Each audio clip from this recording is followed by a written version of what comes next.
Hi అండి, నమస్తే. Welcome to my channel. ఎలా ఉన్నారు అందరూ? నేనైతే చాలా బాగున్నాను. మీరు ఎలా ఉన్నారో నాతో కామెంట్ సెక్షన్లో షేర్ చేసుకోండి.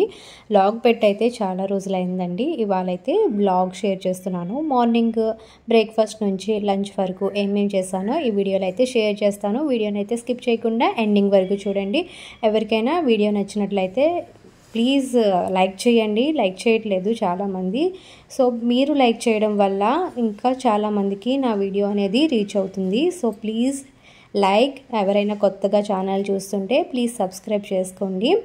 ఇక్కడైతే మార్నింగ్ ఇంకా బ్రేక్ఫాస్ట్ ప్రిపేర్ చేస్తున్నాను. బ్రేక్ఫాస్ట్లోకి దిబ్బ రొట్టె ప్రిపేర్ చేస్తున్నాను.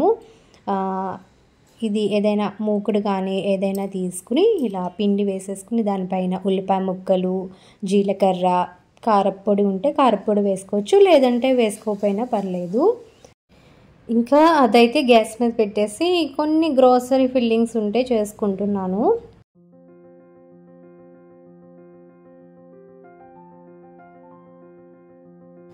ఇంకా పోపుల బాక్స్లో కూడా కొన్ని అయిపోతే వాటిని కూడా ఫిల్ చేస్తున్నాను.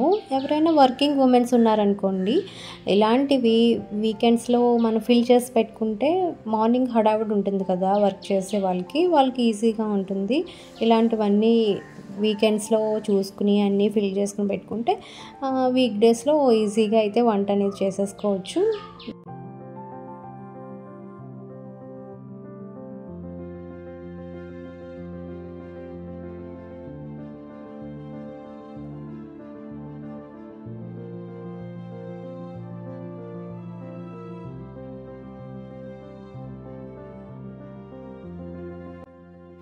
మొత్తం ఇలా గ్రోసరీస్ అన్నీ ఫిల్ చేసేసుకున్న తర్వాత ఇప్పుడు చట్నీ కోసం అయితే అల్లం ముక్కలు అలాగే పుట్నాల పప్పు ఉంటుంది కదా, అవైతే ఫ్రై చేసి పెట్టుకున్నాను. అల్లం చట్నీలోకి ఇలా కొద్దిగా బెల్లం అలాగే చింతపండు వేసుకుంటే బాగుంటుంది కదా, సో దాన్ని అయితే యాడ్ చేసుకుంటున్నాను.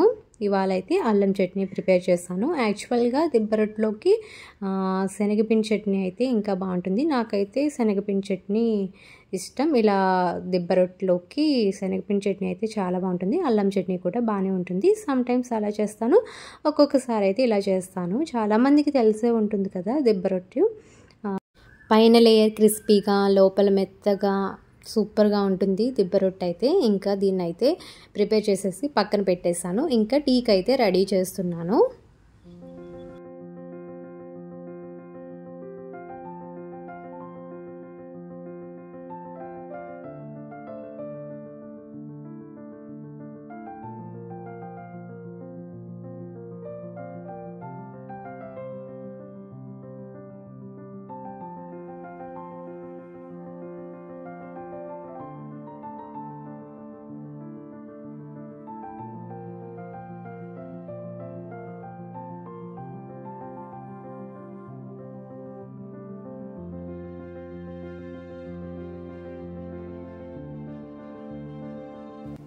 ఇంకా బ్రేక్ఫాస్ట్ అయిన తర్వాత పుదీనా ఆకులు కట్ చేసుకున్నానండి. పుదీనా చట్నీ చేద్దామని.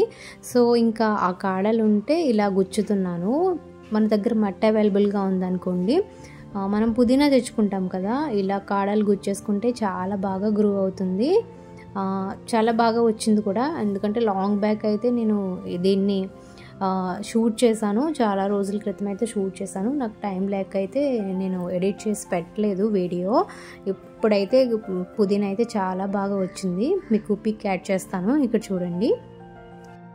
నెక్స్ట్ అయితే పుదీనా చట్నీ కోసం ఇక్కడైతే కొద్దిగా పల్లీలను అయితే ఫ్రై చేసుకుంటున్నాను. అలాగే పుదీనా చట్నీలోకి టమాటా కావాలి కదా, టమాటాని కూడా కట్ చేస్తున్నాను.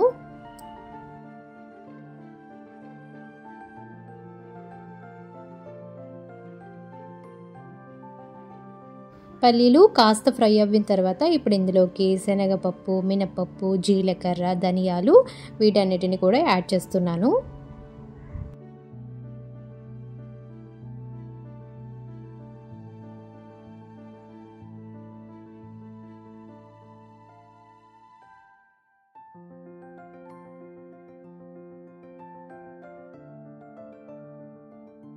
ఈ పోపులన్నీ బాగా ఫ్రై అయిన తర్వాత ఇప్పుడు ఇందులోకి కొద్దిగా నువ్వులను అయితే యాడ్ చేసుకుంటున్నాను. నువ్వులను అయితే లాస్ట్లో యాడ్ చేసుకోవాలండి, ఎందుకంటే తొందరగా వేగిపోతాయి కదా నువ్వులు. సో లాస్ట్లో అయితే యాడ్ చేసుకున్నాను. అలాగే ఎండుమిర్చిని కూడా వేసుకున్నాను.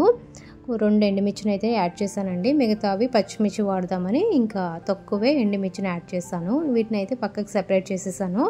తర్వాత పచ్చిమిర్చిని అలాగే టమాటాని కూడా ఫ్రై చేసుకుంటున్నాను. అవి ఫ్రై అవుతూ ఉండగా మామిడికాయ పప్పు ప్రిపేర్ చేద్దాం అనుకుంటున్నానని చెప్పాను కదా.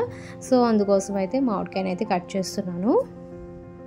తర్వాత పుదీనాను కూడా ఒక 2 టైమ్స్ అయితే ఇలాగా క్లీన్ చేసేసుకుని పెట్టుకుందామని, ఇవి వేగిన తర్వాత టమాటా పచ్చిమిర్చి కూడా వేగిన తర్వాత ఈ పుదీనాను అయితే ఇందులోకి యాడ్ చేసేసుకుని వీటిని కూడా కాస్త లైట్గా ఫ్రై చేసేసుకుంటే సరిపోతుంది.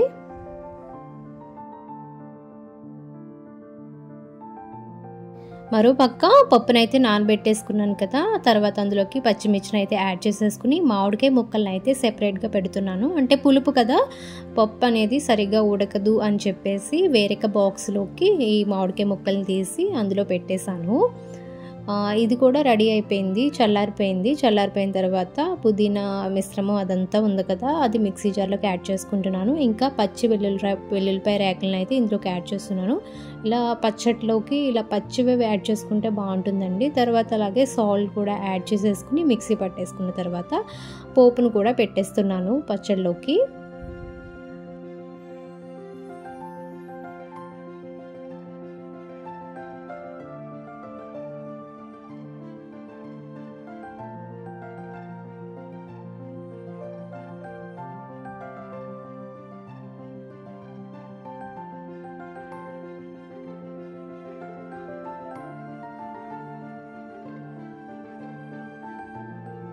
పోపు బాగా వేగిన తర్వాత ఈ పుదీనా మిశ్రమాన్ని కూడా వేసేసుకుని ఒక 5 నిమిషాలు ఫ్రై చేసుకున్నామంటే పచ్చడి అనేది రెడీ అయిపోతుందండి. ఈలోగా పప్పు కూడా ఉడికిపోయింది.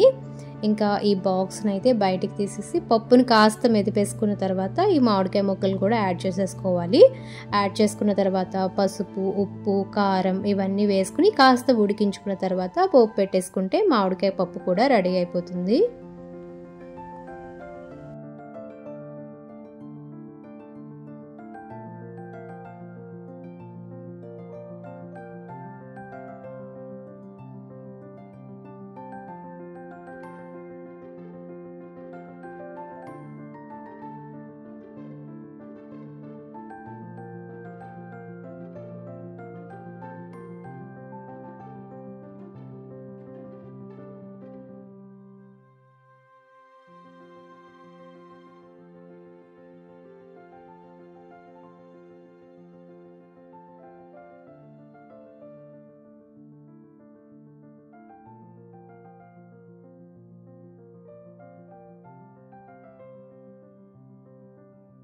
ఇంకా పనంతా కంప్లీట్ అయిపోయిన తర్వాత గిన్నెలు ఉంటాయి కదా, వాటిని అయితే క్లీన్ చేసేసుకుంటున్నాను ఇక్కడైతే.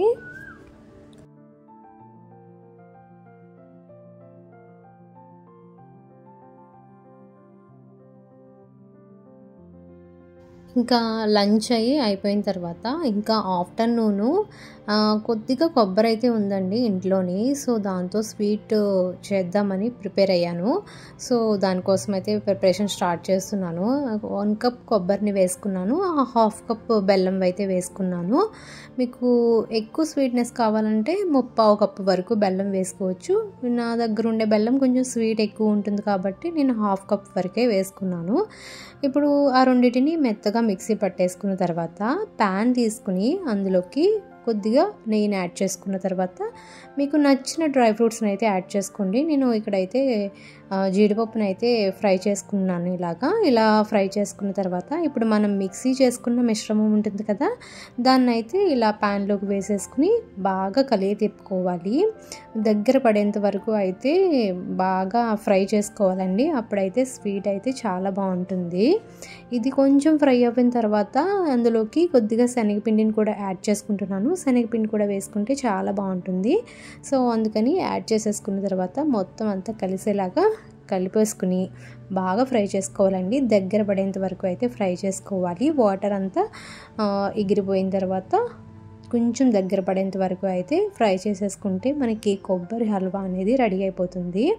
కొద్దిగా ఇలాచీ పౌడర్ని యాడ్ చేసేసుకుని మనం ఫ్రై చేసుకున్న జీడిపప్పును కూడా వేసేసుకుంటే చాలా టేస్టీగా ఉండే కొబ్బరి హల్వా అయితే రెడీ అయిపోతుందండి. చాలా సింపుల్గా చేసుకోవచ్చు. మీ దగ్గర ఎప్పుడైనా కొబ్బరి ఉందనుకోండి, ఇలా ఒకసారి అయితే ట్రై చేయండి. సో ఇక్కడైతే బౌల్లోకి సర్వ్ చేసుకున్నాను. సో ఇక్కడితో అయితే వీడియో ఎండ్ చేస్తున్నానండి. వీడియో నచ్చితే మాత్రం ఖచ్చితంగా లైక్ చేయండి and me friends and relatives కూడా షేర్ చేయండి. సబ్స్క్రైబ్ చేసుకోండి. మరొక మంచి వీడియోతో మళ్ళీ కలుస్తాను. Thanks for watching.